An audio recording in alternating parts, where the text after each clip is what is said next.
Join us now on the Drive the Lane podcast ahead of week 1 for Ohio State. Drue Chrisman, Ohio State's punter.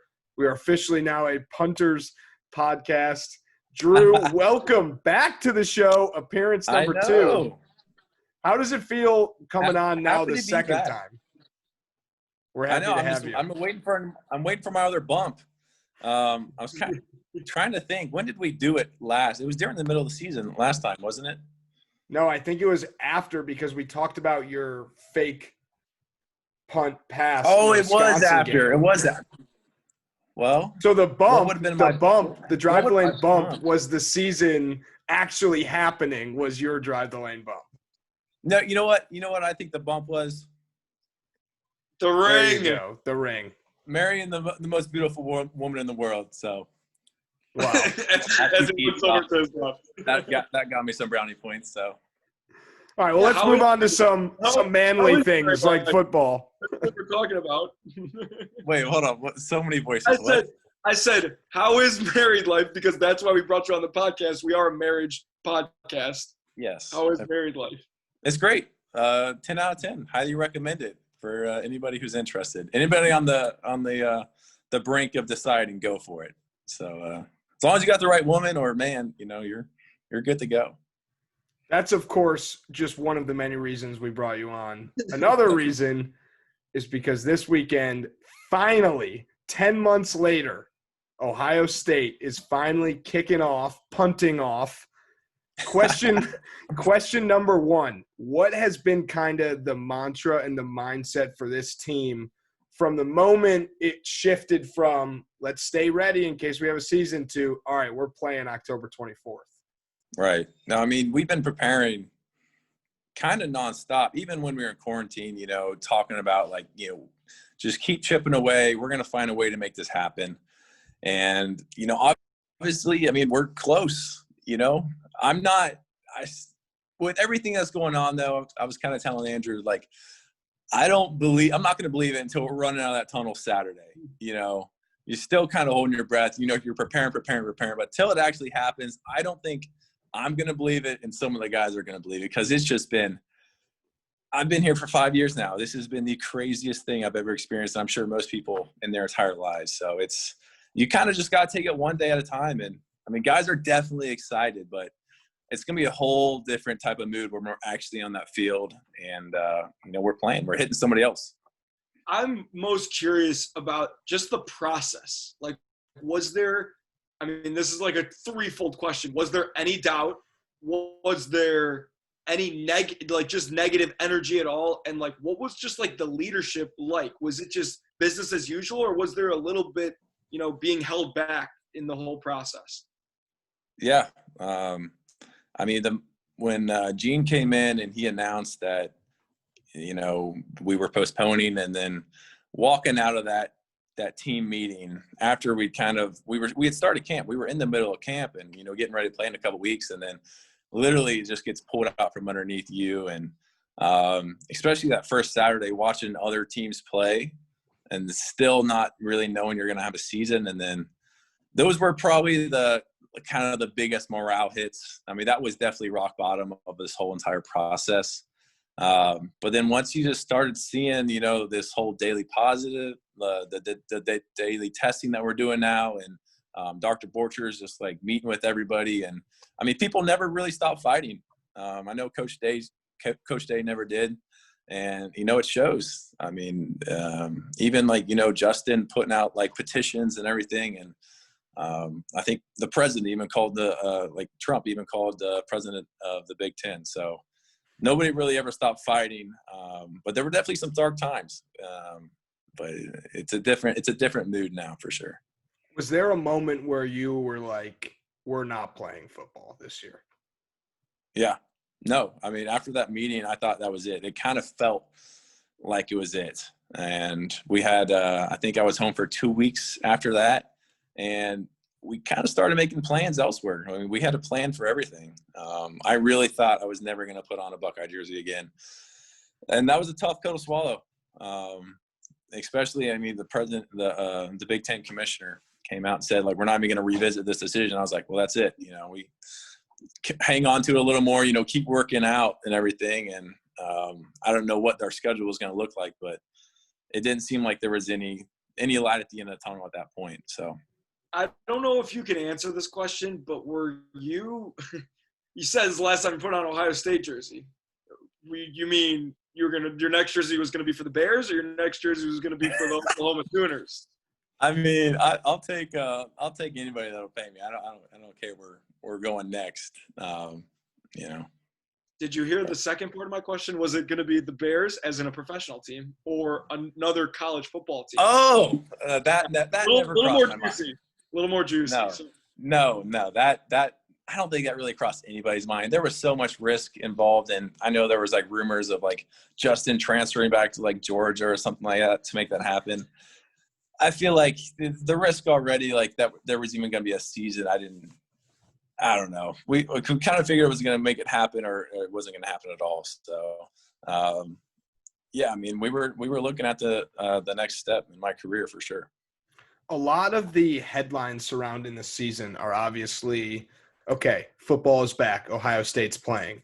Okay, they're playing Nebraska week 1 in what some people, including us, are calling the Let Us Play Bowl. 2 teams that were really fighting to bring the season back. There's no doubt in my mind that all offseason you guys had the sour taste of the Clemson loss in your mouths. And I hate to bring it up, but are you guys paying attention to what's going on in Clemson? Are you thinking, we'd love to get there and have a rematch with them? I know you want to give the right answer and be like, we got to play the next team that's in front of us, but really what's going on in your mind in terms of how you're feeling about the season as a whole? Yeah, I mean, definitely, all focus is on the Cornhuskers right now. And, we appreciate what they did for the Big Ten, but at the end of the day, they're the team we're playing next. So we'll see what happens there. But yeah, I mean, we obviously, the goal is to win it all. And if we got to go through Clemson, I think that's something we'll be looking forward to. We've had the score hanging up in our weight room this entire offseason. So something we have not forgotten, that's for sure. And that chip, I think, is going to carry us a long way. So I like that this quick little interview is slowly becoming more positive, because it started out pretty negative, and I don't think that was our goal at all. Let's talk about the squad this year. Obviously, everybody knows about Justin Fields, and everybody knows about Olave, and everyone knows about Shaun Wade, and everyone knows about Drue Chrisman, and blah, blah, blah, whatever. Who are some guys, either new or old, that you are super excited about this year? I appreciate being lumped into that group. You like how I just looped you in right there? Yeah. I like throw the punter right in the end of that little lineup. But there's every year somebody pops off. I remember a couple of years ago it was Malik Hooker, kind of just came out of nowhere, just the ball hawk. And every year you kind of have that young guy who hasn't really had a chance to make his name, and especially with everything that's going on in this off season. I think there's going to be a lot of opportunity for some of these young guys. We had a really strong freshman class, and some of these receivers, we do our little 7-on-7. I don't know if you've ever seen it. We like walk and rush the quarterback during 7-on-7, and so we get to see some of the highlights those guys have. And it's like watching SportsCenter top 10. It's fun to see, and I hope they get a chance this year, and I'm sure they will. That was a great coach's answer, by the way. You're going to be a great coach. Thank you. Appreciate that. This is just a weird coincidence that I'm bringing up this team again. I promise I'm done. Clemson, okay? I don't know if you saw, but their punter took a couple snaps at quarterback this weekend. Have you talked to Coach Day about that potentially being in the game plan this season? Yeah, I kind of had a feeling this question was coming. Yeah, I saw that. My guy Pat McAfee was all over that. I'm not sure how that situation happened. I know the guy. He played quarterback in high school, so I'm sure. And they've run multiple fake punts with him as the punter. So I knew he had a good arm, but I never thought that I'd see him line up as quarterback.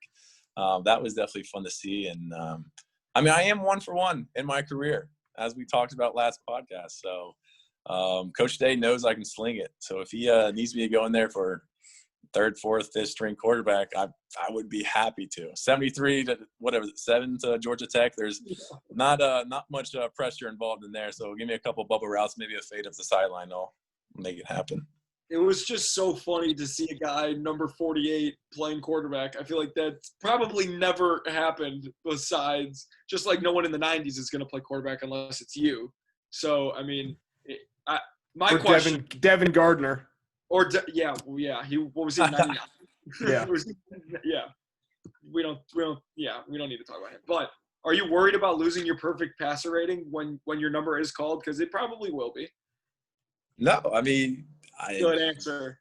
Not something I'm worried about. If it gets called, competitive excellence. When your number gets called, you make that play. So, I'm not giving away any secrets or anything that's going to be happening this year, but I still got it. So, let me just say, and we've talked about this before, but I took the coaching football with Urban Meyer class, and he talked about competitive excellence every single day. And I love that you are brainwashed. Where I asked you that question, and you answered with the words competitive excellence. Like I was in that class. You do remember this, right? Yeah, I mean, like you and Sean would like bring me goldfish. Yeah, do you remember the specialist day? That was a good day too. Yeah, elite day. I got to watch you guys practice. It was hilarious. They wouldn't let us go anywhere near the field. It was so funny. That's right. Yeah. Drue, we're looking forward to this season. We're looking forward to the official schedule. But what were you thinking when you saw the first revised version of the schedule that had Michigan in October?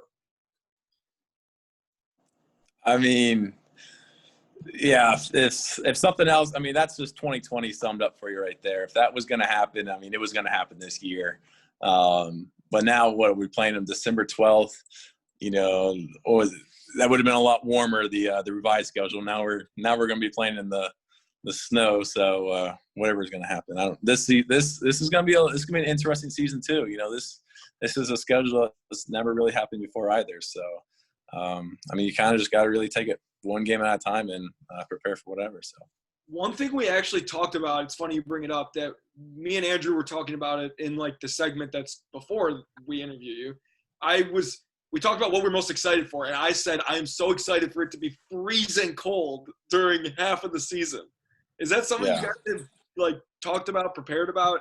Is it just like a running joke, like, haha, we're going to be freezing all of December, like, thanks NCAA? Or like, no, it's something we prepare for. Anytime we get bad weather at practice, we're not hiding inside the woody playing inside. We're going out there. And, I mean, even today it was, misty, got a little cold at practice, and we're out there throwing the ball around because we know that's what we're going to have to face. And especially as a specialist, I feel like it definitely impacts our operation as well. So, but it's the Big Ten. This is the Midwest. This is something you're going to have to prepare for any year, really. So, Michigan State a couple of years ago, it was snowing when we walked out there. So we've been there before, and, we feel confident in our ability to play in any kind of condition. So I like the tagline. This is the Big Ten. This is the Midwest. They should say the gritty Midwest.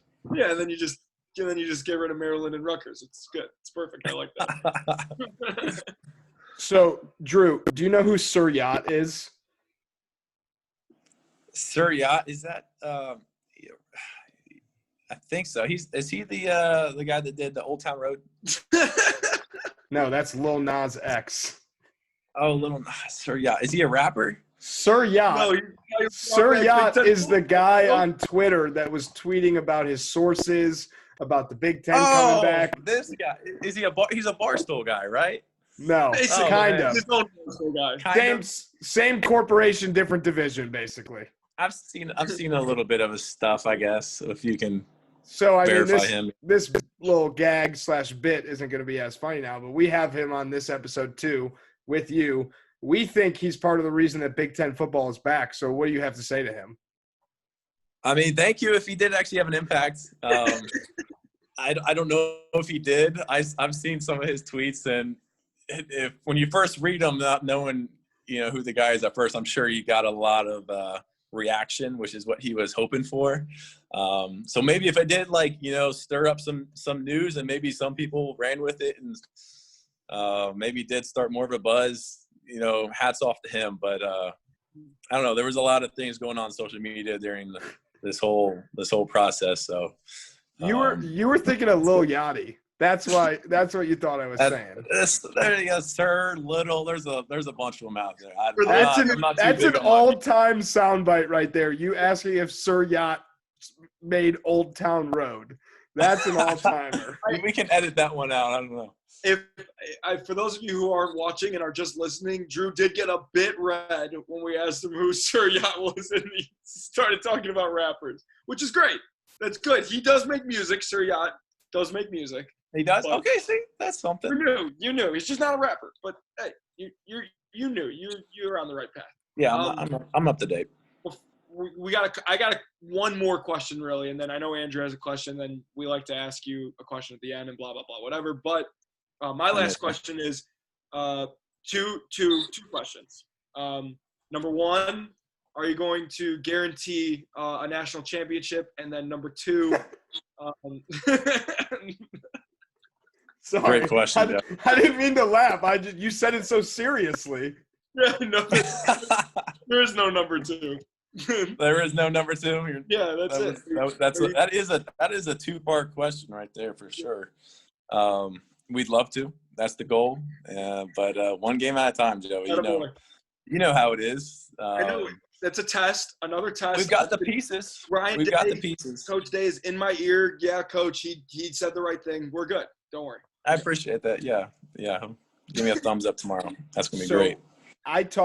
We talked with Urban, and I know you said you watched, but you might not have this memorized. We asked him, would you rather win the Rose Bowl, but it's not one of the playoff games, or lose, but you're in the playoff, but you lose that first round of the playoff? So my question to you, the playoff games are Sugar Bowl and Chick-fil-A Peach Bowl. Would you rather lose the Chick-fil-A Bowl or win the Rose Bowl? Now, I did watch this, and I think he gave the perfect answer. You hate losing. I mean, the sour taste it leaves, and we lost in the playoffs last year, and I've won the Rose Bowl, so I know both of those feelings. And win the Rose Bowl is a lot better feeling. So, just going out with a win. What's a worse feeling? No, what's a worse feeling? All right, worst feeling: losing that playoff game, or being the fifth playoff team and not getting in and dealing with that feeling until the eventual Rose Bowl. I mean, it's bitter at first, but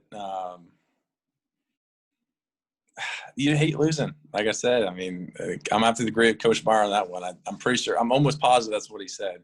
He did. He said his body shuts down when he loses. Right, yeah. Word for word what he said. I remember I was there for very few of his losses. He didn't lose much in his career, but he's a different guy after a loss, and I mean the team is as a whole. I remember it was my first year playing. We just lost to Oklahoma, and he basically just restarted the whole season. It was right after Baker had planted the flag on the field or whatever, and he basically said, just forget it. Forget those first two games. I think we played Indiana first.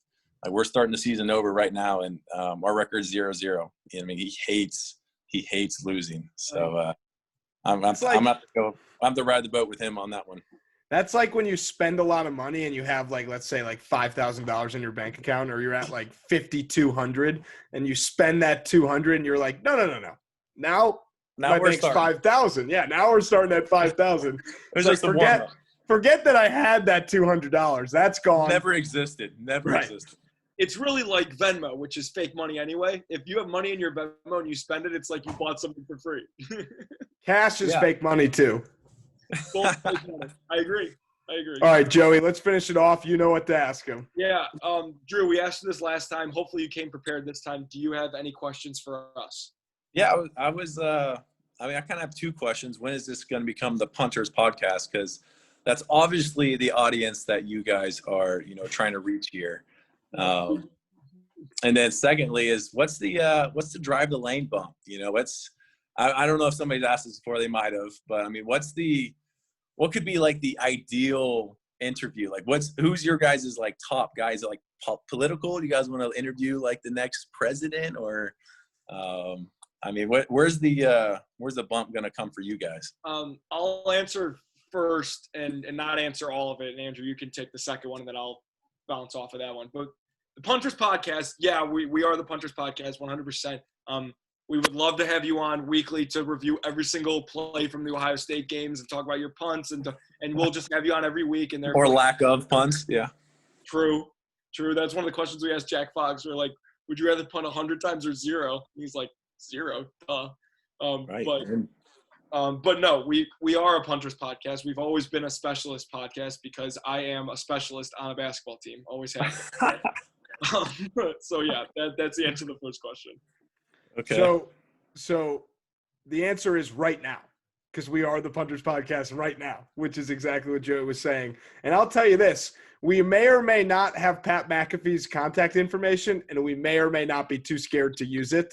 So what?